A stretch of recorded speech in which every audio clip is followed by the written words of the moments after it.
Good evening, class. Recording has been started. Please mark your attendance in the chat box. सभी लोग chat box में आप अपना attendance बनाइए.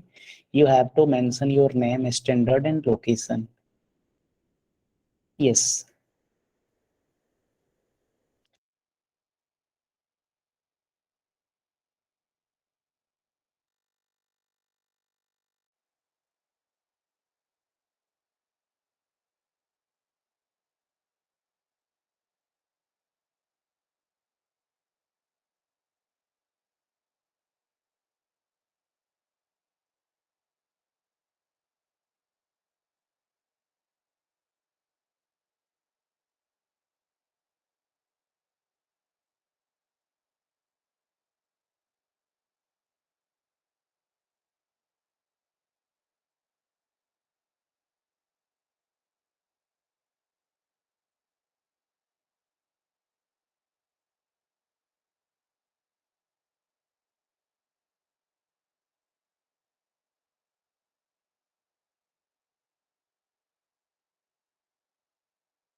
Okay, so let us start the topic.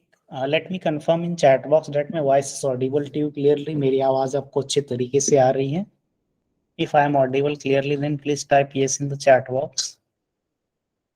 Okay, okay. एक दो लोग बोल दिए तो मेरी आवाज क्लियर है. Yes.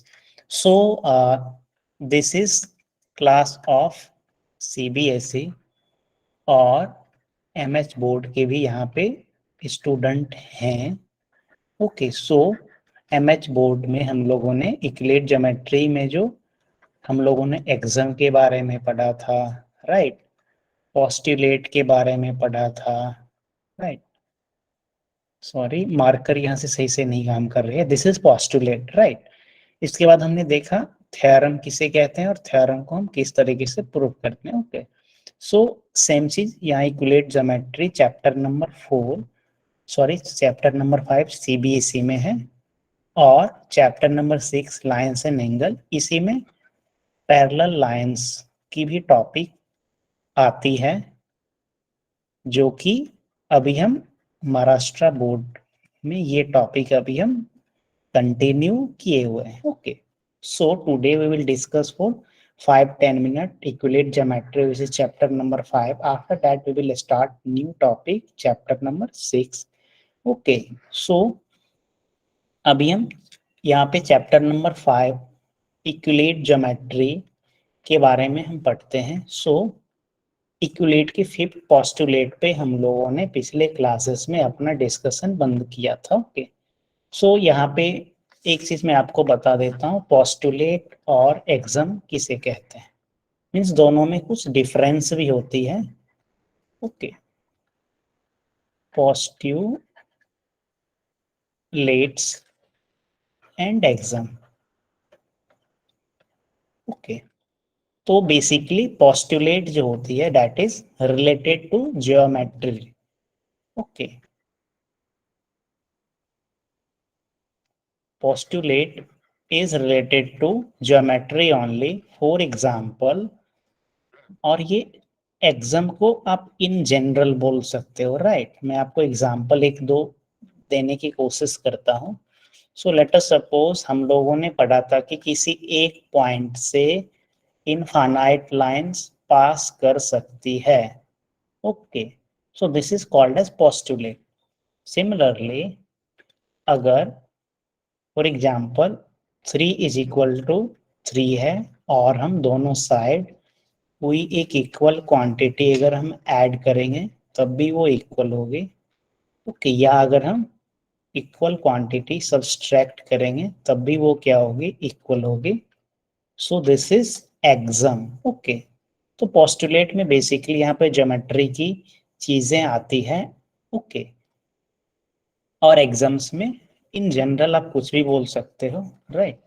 जैसे फॉर एग्जाम्पल दो पॉइंट से सिर्फ एक ही लाइन पास कर सकती है. Only one line can passes through two given point. Okay, so this is postulate, right. So ये हमारा पोस्टुलेट और एग्जाम्स के बीच में डिफरेंस था। हम लोगों ने इक्विलेट की एग्जाम्स के बारे में देखा, राइट। जैसे सबसे पहला एग्जाम था if a is equal to b, then b is equal to also a। if we add same thing on LHS and the same thing on RHS, then there will be no change. Similarly, अगर हम दोनों तरफ subtract करेंगे तब भी change नहीं होगी, multiply करेंगे तब भी चेंज नहीं होगी, राइट।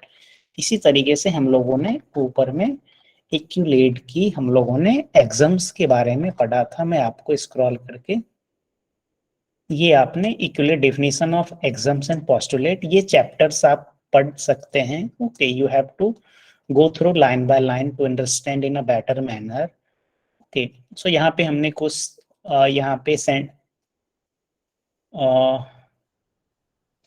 ये इक्विलेट की एक बुक थी एलिमेंट। ओके, तो वो उन्होंने 3000 BC के आसपास लिखा था, जब वो कोई अलेक्जेंड्रिया करके कॉलेज या यूनिवर्सिटी में जब वो पढ़ा रहे थे, तो उन्होंने सारे बुक्स को कंबाइन करके उन्होंने एक एलिमेंट्स लिखा था। 13 वॉल्यूम की बुक थी, राइट। सो ये सारी चीज हम, हाँ, एग्जाम 1 एक 2 पॉइंट से सिर्फ एक ही लाइन पास कर सकती है।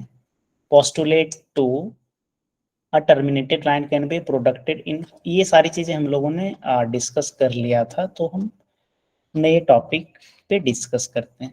एक्सरसाइज 5.1 आप घर पे बनाने की कोशिश करिएगा। So let us discuss about equivalent version of Euclid fifth postulate. Euclid की फिफ्थ पोस्टुलेट क्या कहती है, पहले वो हम समझने की कोशिश करते हैं। So let us come to the postulate of number 5 of Euclid, जिसमें हम लोगों ने पढ़ा था पैरेलल लाइंस के बारे में, राइट। अगर if a straight line,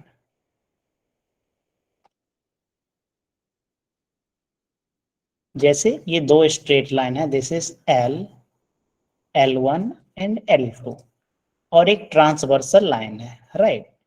so let us suppose this is angle 1 and this is angle 2।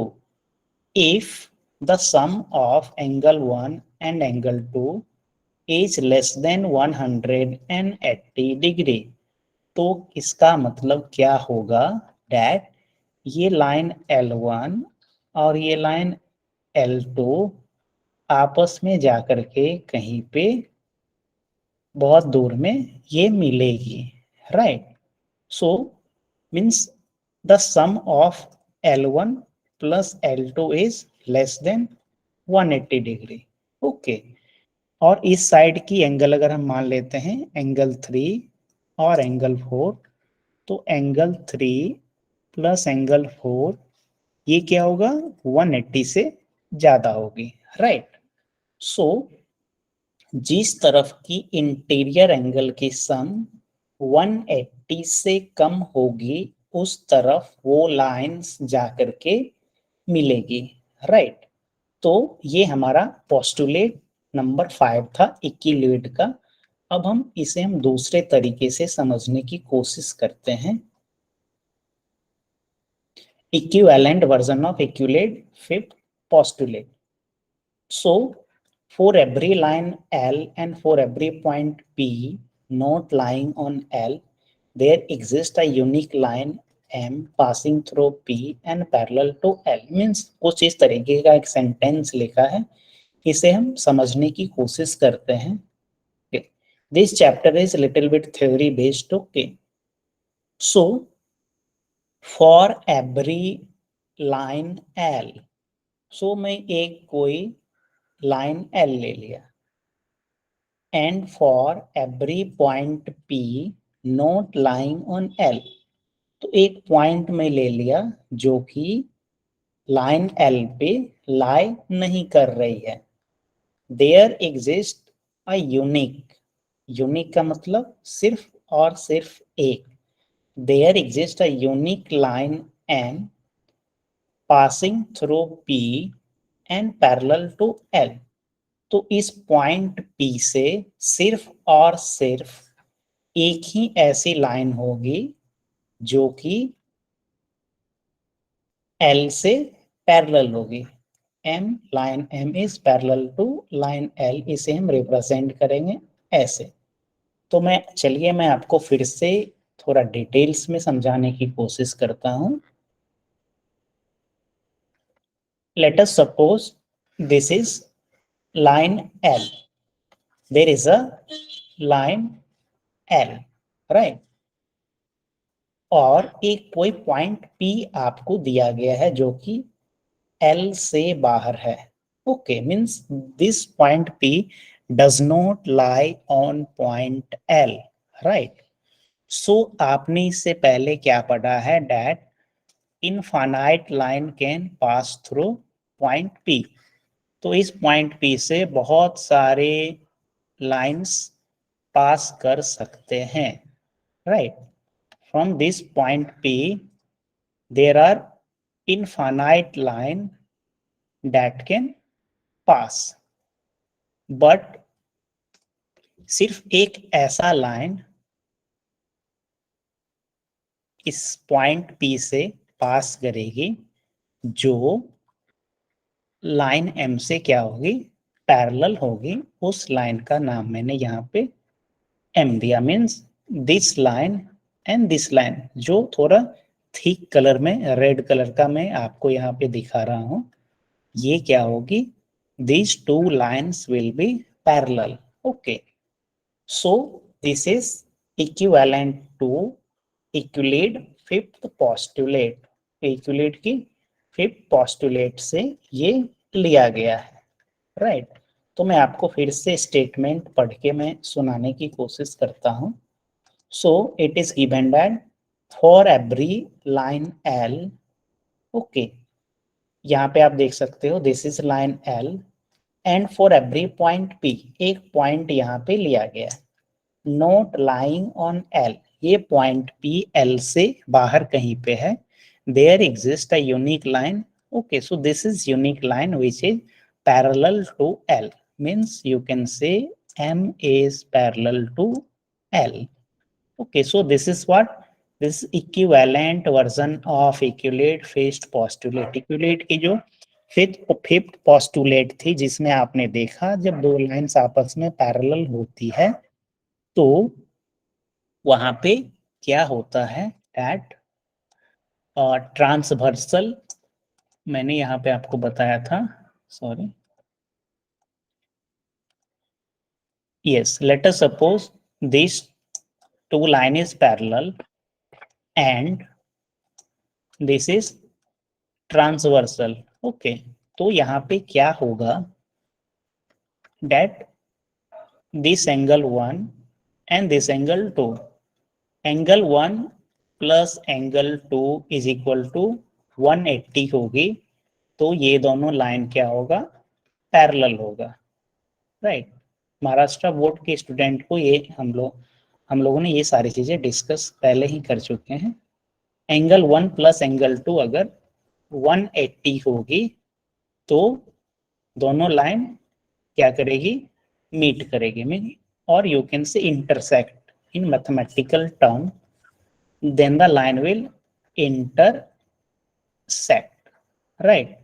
कौन से डायरेक्शन में, इस डायरेक्शन में, मीन्स आगे जाकर के कहीं पे ये लाइन इंटरसेक्ट करेगी। और angle 1 plus angle 2 is greater than, अगर 180 भी रहे, then also this line will be, these two line will intersect, right? तो यहाँ पे दो केसेस हैं, मीन्स केस 2 में लाइन जब इंटरसेक्ट करेगी then it will intersect in this direction, and if angle 1 and angle 2 will greater than 180, तो कहीं पे ये अपोजिट साइड में आकर के ये लाइन इंटरसेक्ट करेगी। यहाँ पे आपको ये दोनों लाइन पैरेलल दिख रहा होगा, तो मैं जबरदस्ती इस दोनों लाइन्स को मैं मिला नहीं सकता, राइट? सो बेसिकली आपको ये याद रखना है, if the sum on the interior of the transversal of one side is 180, then the line will be parallel, if not 180 then the line will not be parallel। तो यहाँ पे इक्विलेट के बारे में दिया गया है। मैंने आपको पहले ही बोला कि आप इक्विलेट के बारे में पढ़ने की कोशिश करिएगा। इक्विलेट को ज्योमेट्री का फादर बेसिकली कंसिडर किया जाता है। इक्विलेट ये लगभग 300 बीसी के मैथमेटिशियन थे। मीन्स अभी हम लोग 2000 में हैं, तो लगभग 2300 ईयर्स पहले के ये मैथमेटिशियंस हैं, राइट। तो इन्होंने सारी चीजें स्टडी की। जैसे फॉर एग्जांपल ये कोई पेड़ है, राइट। तो पेड़ का एक स्टेम ये है, एक दूसरा स्टेम ये है, right. So what is this? Okay, तो ये क्या है? एंगल है, राइट। तो ऐसे ही उन्होंने बेसिक जो हमारे आसपास में जो चीजें हैं, फॉर एग्जांपल ये सर्कल है, ये एक छोटा सर्कल है, ओके। तो what is the relation between the straight line which passes through centre and this circumference? Okay, ये सारी चीजें उन्होंने, जैसे एग्जाम्स में आपने पढ़ा कि अगर हमने दोनों तरफ अगर इक्वल क्वांटिटी अगर हम ऐड करें तो वो क्या होगी? इक्वल होगी। तो ये अभी आपको ये सारी चीजें कॉमन सेंस की लग रही है, बट ये काम उन्होंने आज से 2300 ईयर्स पहले किया, राइट। सो आप इक्विलेट के बारे में इंटरनेट पे पढ़िएगा।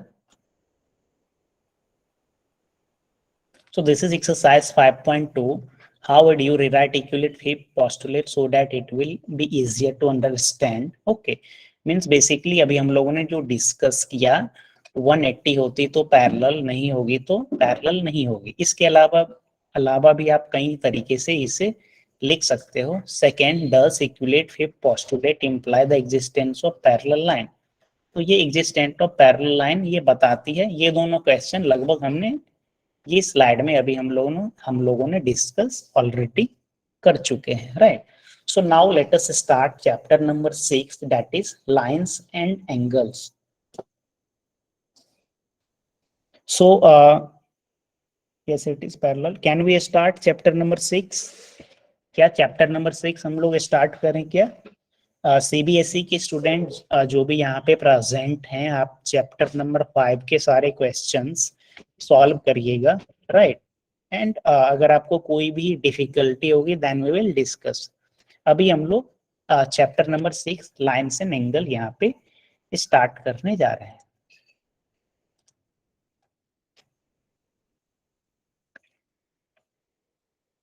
Chapter number 6 lines and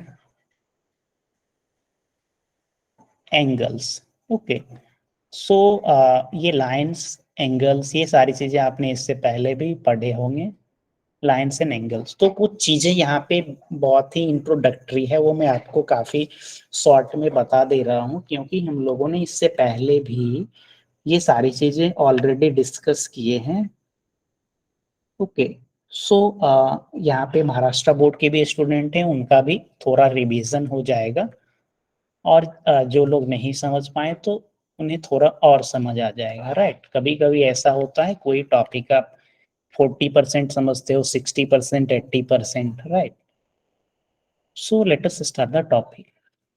so यहाँ पे हम सबसे पहले कुछ बेसिक टर्मिनोलॉजी समझने की कोशिश करते हैं। सो हमने आपको बताया था पॉइंट, पॉइंट की कोई शेप, साइज, डायमेंशन नहीं होती है। पॉइंट को हम कट नहीं कर सकते, राइट। सो पॉइंट से अगर अगर कोई लाइन एक साइड में निकलती है तो उसे हम क्या कहते हैं? That line, that is called as ray. अगर कोई पॉइंट से एक रे इधर लेफ्ट साइड में निकलती है एंड वन रे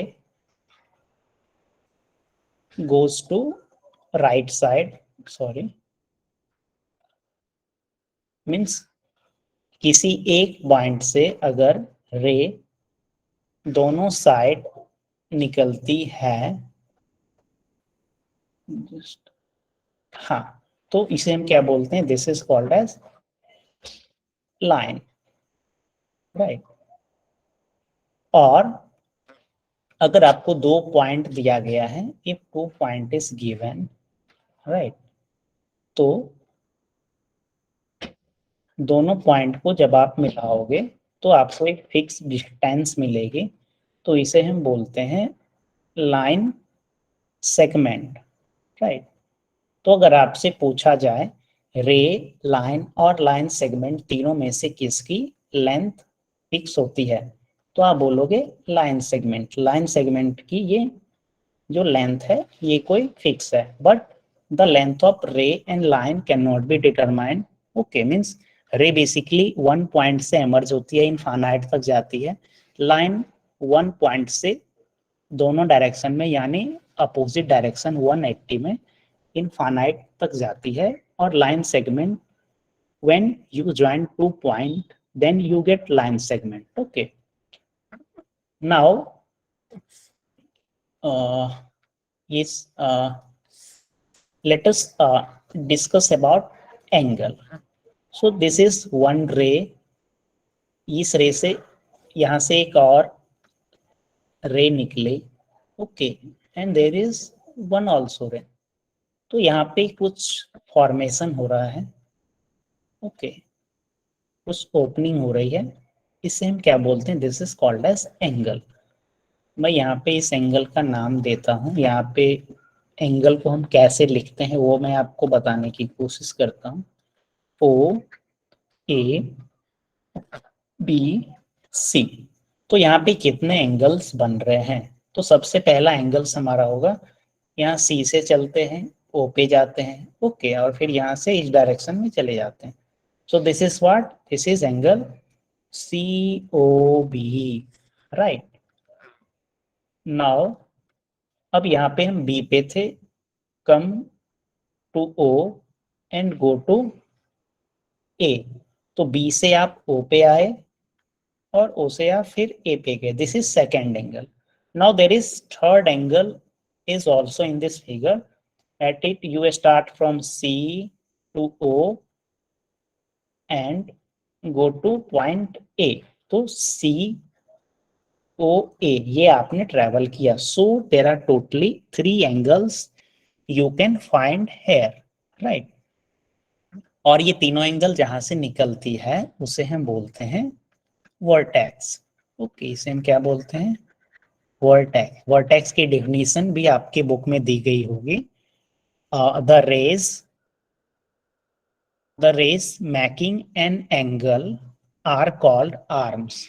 Okay, OC, OB and OA। यहाँ पे OC, OB and OA ये क्या है, these are the arms of this figure। और ये COB, BOA these are angles, right?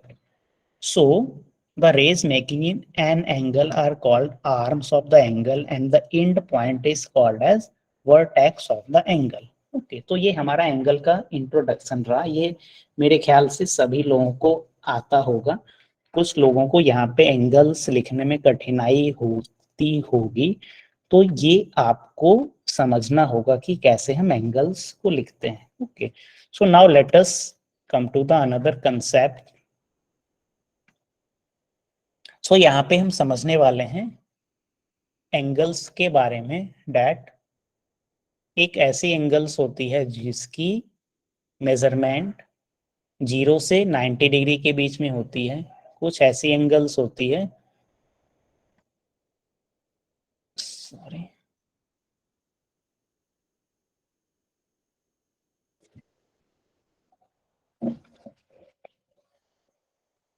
Yes. So there is an angle whose measurement is lies between 0 to 90 degree is called as acute angle. Those angle whose measurement is 90 degree is called as right angle triangle. Okay, अब right angle का मतलब 90 degree, तो हम 90 से 180 के बीच में जाएंगे तो उसे हम बोलते हैं obtuse angle. Okay, so after obtuse angle the angle whose measurement is 180 degree is called as a straight line और बहुत सारे इसके नाम्स हैं, लीनियर पेयर, अगर यहाँ पे एंगल्स बनती है। ओके, और अब क्या हो रही है, that more than 180 degree. Okay, तो इसे हम बोलते हैं reflex angle. So this opening, this angle lies between 0 to let 0 to 90, means 0 से स्टार्ट होती है और 90 से कम, ऐसे मैं लिखता हूं। Let us suppose the measurement of this angle is A. So the measurement of A is 0 से ज्यादा और 90 से कम, मीन्स 0 to 90 के बीच में। So this is angle A. So the measurement of angle A is 90 degree. Okay. So in this case, let us suppose this is angle A.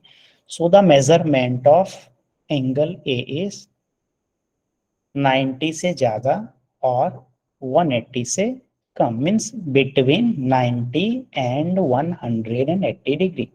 Okay, इसमें 90 include नहीं है और 180 इंक्लूड। अगर मैं यहाँ पे ये वाला साइन लगा दूं, देन इट मीन्स दैट 90 से 180। Okay, but this sign is not here, so 91 to 179 ऐसे आप समझ सकते हो। इन दिस एंगल, यहाँ पे ये 180 डिग्री का फॉर्मेशन हो रहा है। So this is called as straight angle. Okay, और यहाँ पे आपने ऐसे स्टार्ट किया और कुछ इस तरीके से आया। सो द मेजरमेंट इज 180 से स्टार्ट होगी और 360 से कम होगी। Okay, so in case 1 the angle that we get is called as acute. Please note down this in your notebook if you don't know. This is called as right angle, this is obtuse, this is straight, and this is reflex.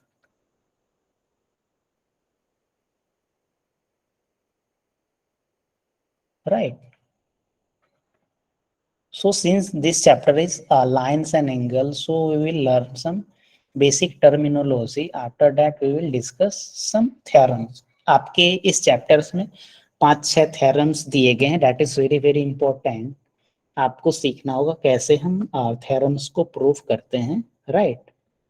So please note down so that I will proceed to the next concept. इसके बाद क्या होती है, that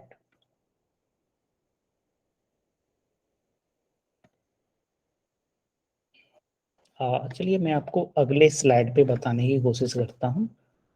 वो आपने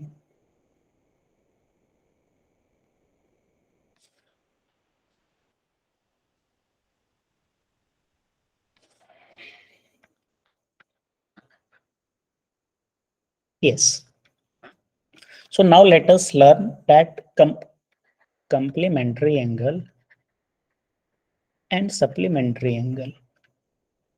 बस छोटी छोटी चीजें हैं and you have to remember this.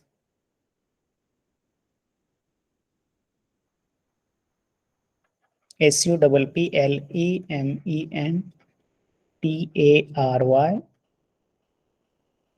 Angle. Okay, for example complementary angle में जैसे अगर 36 की कप्लीमेंट्री एंगल क्या होगी, तो 36 में आप क्या ऐड करोगे, तो आपको 90 मिलेगा। तो 36 में आपको ऐड करना है 90 माइनस 36। ओके, तो 54 degree. Okay, so the complementary of 36 will be 54। Means in short you can say sum of angle will be 90 degree. Similarly, in supplementary angle, let us suppose you have to say that what is the supplementary angle of 100. तो आप 100 में क्या add करोगे, तो आपको 180 मिलेगी। तो हम अलजेब्रा के बेसिस पे कांस्टेंट को आरएचएस में हमने भेज दिया, तो यहाँ पे इसका साइन क्या हो गया, -100, तो 180 minus 100 is 80, so the value of x is 80. So the supplementary angle of 100 is 80 degree, means sum is equal to, when the sum of the angle is 180 degree, then they are said to be supplementary angle of each other. तो आप याद कैसे रखोगे, तो कप्लीमेंट्री सी से start होती है, सी का मतलब कॉर्नर होता है, और आप अभी जस्ट पहले पढ़े हैं डेट 90 डिग्री कैसे बनती है, ऐसे। ओके, तो ये कॉर्नर यहाँ पे बनती है, तो कप्लीमेंट्री एंगल में आपको 90 याद रखना है और सप्लीमेंट्री में आपको 180 डिग्री याद रखनी है। तो आप चैट बॉक्स में मुझे बताए कि what will be the supplementary angle and supplementary angle of 74 74 की कॉम्प्लीमेंट्री एंगल और सप्लीमेंट्री एंगल क्या होगी।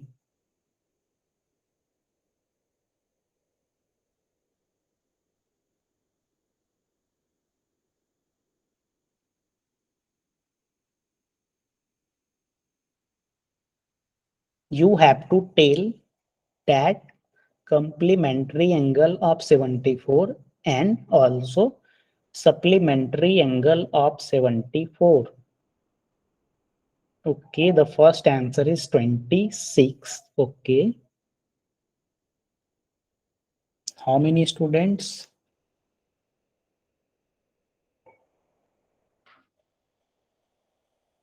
देर are 9 student in the class, so सभी लोगों से मेरा आंसर्स का एक्सपेक्टेशन है।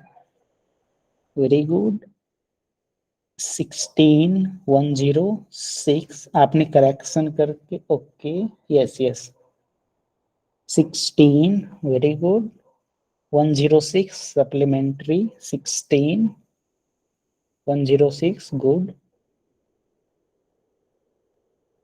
Very good. Okay, so supplementary angle में मैंने आपको बताया डैट आप 74 में क्या ऐड करोगे तो आपको क्या मिलेगा, 90 मिलेगा। तो x is equal to 90 minus 74, तो 74 680 प्लस 10 90, तो x is equal to 16। Also you can say that 90 minus 74 आप करोगे तो 16 मिलेगा। सिमिलरली 180 माइनस 74 करोगे देन 601। ओके, और ऑल्सो यू कैन से 74 में हम क्या ऐड करेंगे, that we will get 180 degree. So x is equal to 180 minus 74 is equal to 106 degree. So 16 and 106 is the right answer. जिनका सही है बहुत अच्छा, जिनका गलत है दैट इज ऑल्सो गुड, आपने ट्राई तो एटलीस्ट किया। Yes, 106 and 16 is the right answer. Very good. So let us discuss about adjacent angle. Adjacent angle हम किसे कहते हैं? So हमने यहाँ पे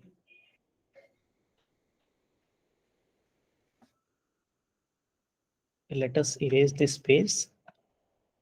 Yes, अभी हम सीखने वाले हैं एडजेसेंट एंगल। इसमें बहुत से लोग कंफ्यूज होते हैं। एडजेसेंट एंगल,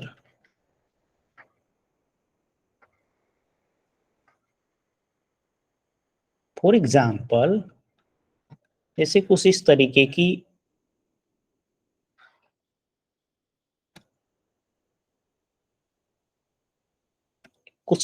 की आपको लाइंस है। The central point is O, this is A, this is B, this is C, this is D, this is E, this is F. Okay, so this is, let us suppose this is angle 1, 2, 3 4 5 6, right. So यहाँ पे angle 1 को हम क्या लिखेंगे, angle A O B. Angle 2 को क्या आप लिख सकते हो, angle B O C. So what is common between angle 1 and angle 2? Angle 1 और 2 में कॉमन क्या है, arms A B O B. O B arms common है, वर्टेक्स ओ कॉमन है, राइट, जैसा आपने चैट बॉक्स में बताया। Okay, so there are two common thing in angle 1 and angle 2। दोनों में अनकॉमन क्या है, मीन्स अनकॉमन क्या है, तो arm O C and arm O A. Okay, नहीं नहीं, अनकॉमन पूछा, मीन्स जो एंगल 1 में है और एंगल 2 में नहीं है। ओके, तो ओ ए आर्म एंगल 1 में है और एंगल 2 में ए ओ सॉरी ओ ए आर्म नहीं है। Okay, so O A and O C are uncommon. Okay, O C and O A यहाँ पे लिखा हुआ है, right, this is O A, right. So adjacent angle होने के लिए two angles are adjacent if they have a common vertex. Okay, if they have common vertex, तो vertex common आ गया, यस आ गया। अ कॉमन आर्म, एक arm common आ गई बिल्कुल, दैट इज ओ बी।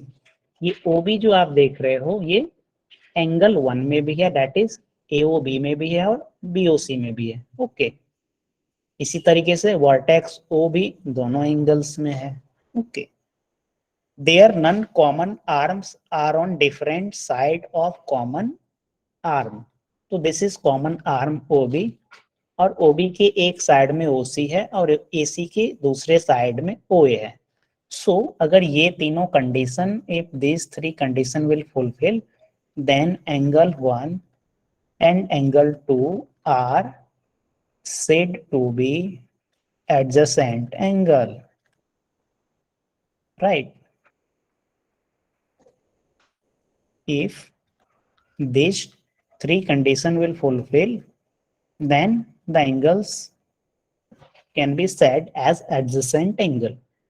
तो अब आप मुझे बताओ, मैं ही आप लेट अस सपोज अगर मैं आपसे पूछूं दैट एंगल 3 एंड एंगल 5, क्या एंगल 3 एंड एंगल 5 एडजेसेंट है क्या? Is angle 5 and angle 3 is adjacent? अगर है तो आप यस लिखें, अगर नहीं है तो आप नो लिखो चैट बॉक्स। वेरी गुड, तो आपने लिखा नो। तो एंगल 3 एंड एंगल 5 में व्हाट इज द कॉमन? तो common is vertex, vertex O is common, right. But कोई ऐसी आर्म्स नहीं है जो कॉमन रहे। Okay, that's why angle 3 and angle 5 is not adjacent. Very good, vertex is same but arms are different. Yes, so मेरे ख्याल से आप adjacent angle आप समझ पा रहे हो। So now let us come to the next topic. बस यहाँ पे हमें बहुत सारी छोटी छोटी टर्मिनोलॉजी को डिस्कस करनी है, right. So let us know linear pair angle.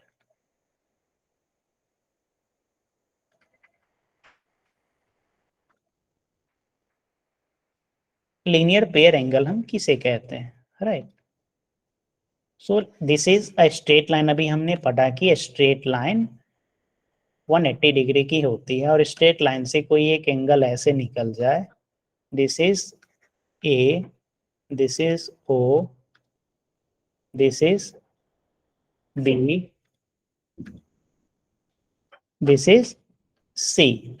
Okay, तो आप जानते हो sense AOB is a straight line.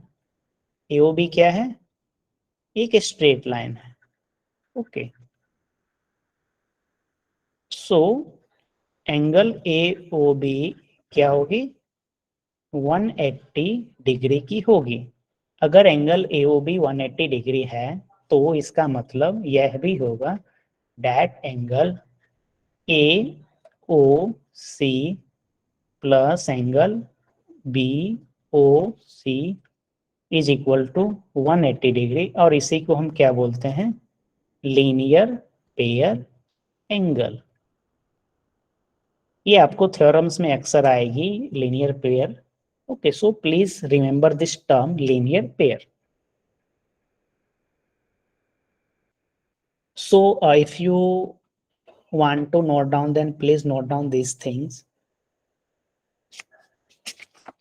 इसके बाद हम देखते हैं vertical opposite angle. So I am going to erase this. Vertically opposite angle. Vertically opposite angle का मैंने एक थ्योरम महाराष्ट्र बोर्ड के क्लासेस में मैंने प्रूफ भी किया था, राइट. सो फॉर एग्जांपल, अगर दो लाइन ऐसे इंटरसेक्ट करती है तो यहाँ पे क्या होगा? इसे हम बोलते हैं वर्टिकली अपोजिट एंगल. जैसे this angle is opposite to this angle. Let us suppose this is 60 degree, then this is also 60 degree. Okay.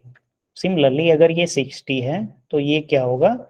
120 होगी, and this is equal to, this is measurement of this angle basis 120. For the student of CBSE, we will prove this theorem in this chapter. This is vertically opposite angle. If two lines intersect, then it is called as intersecting line. Okay, ये सारी terms बहुत important हैं, आपको बार बार ये सारी चीजें आएगी. And if two lines do not intersect, अगर दो लाइन इंटरसेक्ट नहीं करेगी तो वो क्या होगी? पैरेलल होगी. Okay, so if two line do not intersect, then it is called as non-intersecting lines.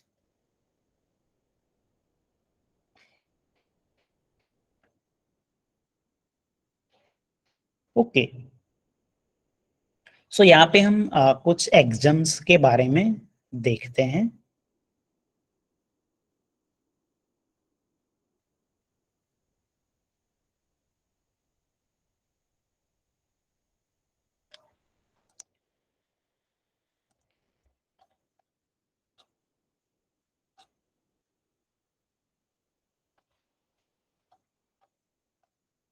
Yes, this is exam 6.1.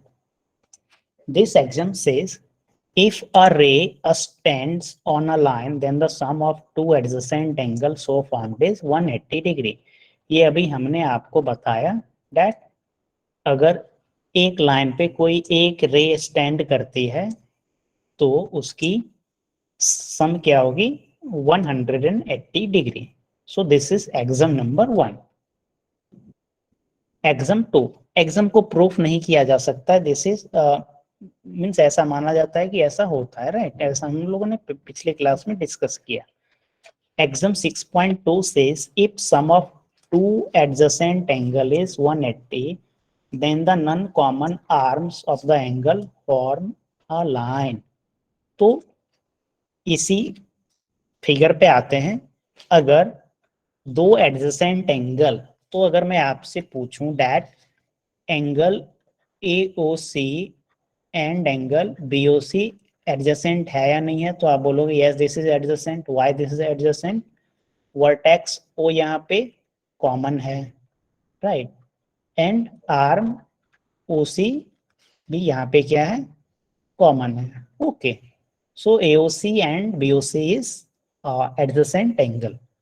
सो जब यहाँ पे आपके एग्जाम में दिया गया है if the sum of two adjacent angle is 180 degree, तो यहाँ पे दोनों एडजेसेंट एंगल की सम 180 डिग्री दी गई है, तो यहाँ पे जो साइड्स कॉमन नहीं है, यहाँ पे अनकॉमन साइड्स कौन सी है? Please tell in the chat box that in this figure for the angle AOC and BOC what is the uncommon arm? यहाँ पे अनकॉमन आर्म कौन सा है? Can anybody tell?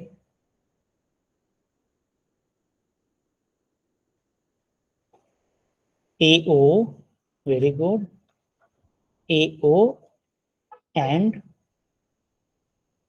AB, no. AO and BO, very good. AO and BO, AO कौन से angles में है? AOC में, right, and BO is in angle BOC. तो when two angles forms a right angle is 180 degree, अगर दो angles adjacent angle 180 degree होती है तो uncommon arm that is AO and BO क्या होगी? स्ट्रेट लाइन फॉर्म करेगी, right. This is exam number 6.2. अब यहाँ पे थ्योरम 6.1 पे आते हैं. If two lines intersect each other, then the vertically opposite angles are equal, right?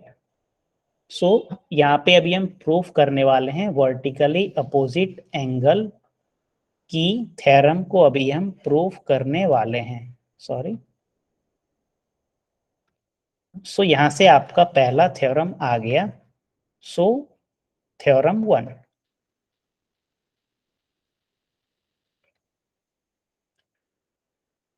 Vertically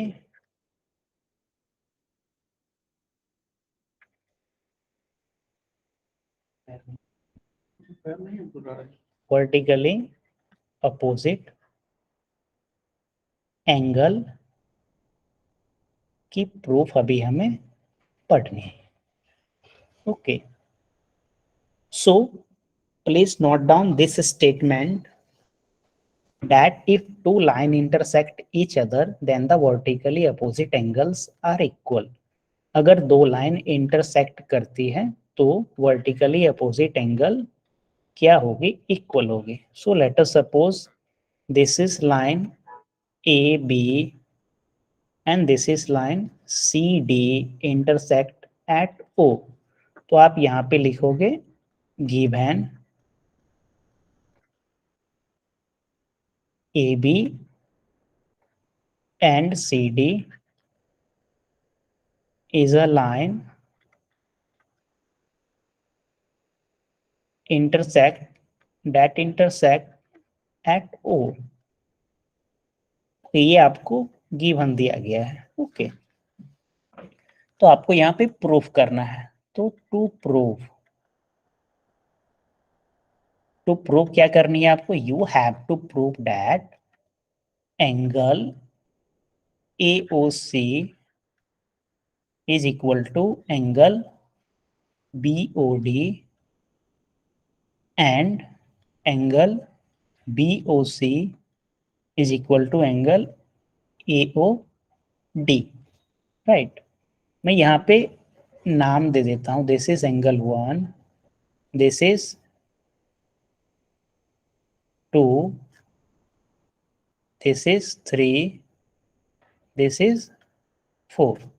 So you can also write as we have to prove angle 1 is equal to angle 2 and angle 3 is equal to angle 4, right. So आपको इस तरीके से proof करनी है. So now let us prove. अब हमें इसकी proof देनी है. तो हम ये कैसे प्रूव करेंगे इसे? तो यहाँ पे आप ध्यान से देखिए. So angle 1 plus angle 3 is equal to 180 degree. क्या ऐसा होगा? क्यों? Angle 1 and angle 3 is linear pair. Very good. Similarly, you can see that angle 2 plus angle 3 is 180 degree. क्यों होगा? यहाँ पे भी आपको लीनियर पेयर बन रही है, कौन से लाइन सेगमेंट पे? COD। तो यहाँ पे हम लीनियर पेयर कौन से लाइन पे कंसीडर किया? AOB पे, और यहाँ पे COD। This is equation number 1, this is equation number 2। Subtract equation 1 minus 2, दोनों इक्वेशन को आप सब्सट्रैक्ट कर दो, या you can also say that RHS is equal। दोनों केस में RHS इक्वल है, that is 180 and 180, तो LHS भी क्या होगी? इक्वल होगी। और ऑल्सो यू कैन सब्सट्रैक्ट भी करोगे तो 180 180 चली जाएगी। ओके, सो यहाँ पे आप क्या, you have to write that since RHS of both equate, मैं बोल देता हूँ, यहाँ पे थोड़ा लिखना डिफिकल्ट लग रहा है। Okay, you have to just write that since RHS of both equation 1 and 2 are equal, so LHS will be equal। तो यहाँ पे LHS क्या होगी?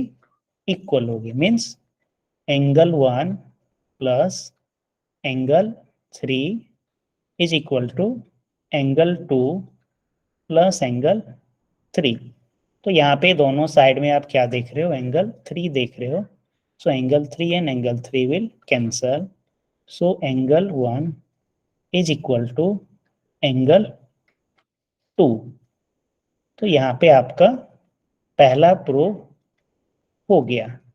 ओके, तो यहाँ पे angle 1 is equal to angle 2 आपने प्रूव कर दिया। Okay, so you have to also prove that angle 3 is equal to angle 4। तो angle 3 is equal to angle 4 में आप पहले क्या करोगे? COD लाइन सेगमेंट में एंगल 3 प्लस एंगल 2 लोगे, फिर एंगल 2 प्लस 4 लेके, ऐसा ही रिजल्ट आएगा। सो वैसे करने की फिर आपको जरूरत नहीं है। So you have to write at bottom that similarly angle 3 is equal to angle 4 can be proved। Okay, इसी तरीके से एंगल 3 और एंगल 4 को भी प्रूव किया जा सकता है, right. So this is the first theorem of this chapter, that is vertically opposite angle. Okay, तो आपको स्टेटमेंट भी याद रखनी है, क्योंकि या नहीं तो आपको ये तो बिल्कुल याद ही रखना होगा, क्योंकि जब आप थ्योरम प्रूव करोगे तो आपको, जैसे हमने यहाँ पे लीनियर पेयर लिखा, तो ऐसा सिचुएशन आएगा जहाँ पे आपको मेंशन करना होगा वर्टिकली अपोजिट एंगल इक्वल होती है। सो चैट बॉक्स में आप मुझे बताएं कि कितने लोगों ने ये थ्योरम को का प्रूफ समझ पाए हैं। If you are able to understand, then please type yes in the chat box. If you do not understand, then please type no, so that I can repeat this theorem. For the student of CBSE आपका एक homework रहा, इस theorem का एक दूसरा तरीके से भी प्रूफ होता है, जो कि मैं MH बोर्ड के स्टूडेंट को मैं बताया हूँ। सो वहाँ पे एक कंस्ट्रक्शन की जाती है, और कंस्ट्रक्शन करके मेथड 2 से प्रूव किया जाता है। ओके, सो आप घर पे मेथड 2 ट्राई करना, that how to prove that if two line intersect each other then the vertically opposite angles are equal। तो सभी लोगों ने yes टाइप किया, तो मैं मान के चलता हूँ that you understand this theorem। Please note down this theorem on your notebook। मैं आपके बुक में को स्क्रॉल करके देखता हूँ, और यहाँ पे वर्टिकली अपोजिट एंगल पे बेस्ड क्वेश्चंस हैं। It is 8:54, we will continue for 3-4 और मिनट। ओके, तो यहाँ पे ये क्वेश्चन है, you have to try at your home. These questions are also based on a vertically opposite angle। Okay, so for the student of CBSE, you have to solve exercise 6.1। आपका homework आज के लिए exercise 6.1 रहा। इसके अलावा आप chapter number 5 के दोनों एक्सरसाइज आप सॉल्व करके आओगे। जो भी आपकी क्वेरी होगी, we will discuss some common question and important question in the class also। So there are how many questions? There are 6 question and 3-4 examples. तो अगले क्लास में आने से पहले ये 6 क्वेश्चन आप बना करके आओगे। तो अगले क्लास में हम पैरेलल लाइन के बारे में पढ़ेंगे, जिसमें कोरस्पॉन्डिंग एंगल्स किसे कहते हैं, अल्टरनेट इंटीरियर एंगल किसे कहते हैं। तब तक आप लिखिए इसे, मैं आपको बताता हूँ अगले क्लास में हम क्या पढ़ने वाले हैं। अगले क्लास में हम पैरेलल लाइंस के बारे में पढ़ने वाले हैं, जिसमें corresponding angle, alternate interior angle, alternate exterior angle और interior angle on the same side. Okay, फिर हम कुछ एग्जाम्स पढ़ेंगे और कुछ थ्योरम्स हम पढ़ेंगे। ओके, ये सारी चीजें जो अगले क्लास में पढ़ने वाले हैं, महाराष्ट्र बोर्ड के स्टूडेंट ऑलरेडी पढ़ चुके हैं। So that's all for today class. I am going to stop the presentation. 1 minute wait करता हूँ। अगर आप लिख रहे होंगे तो प्लीज नोट डाउन। जिनका हो गया है they can leave the class.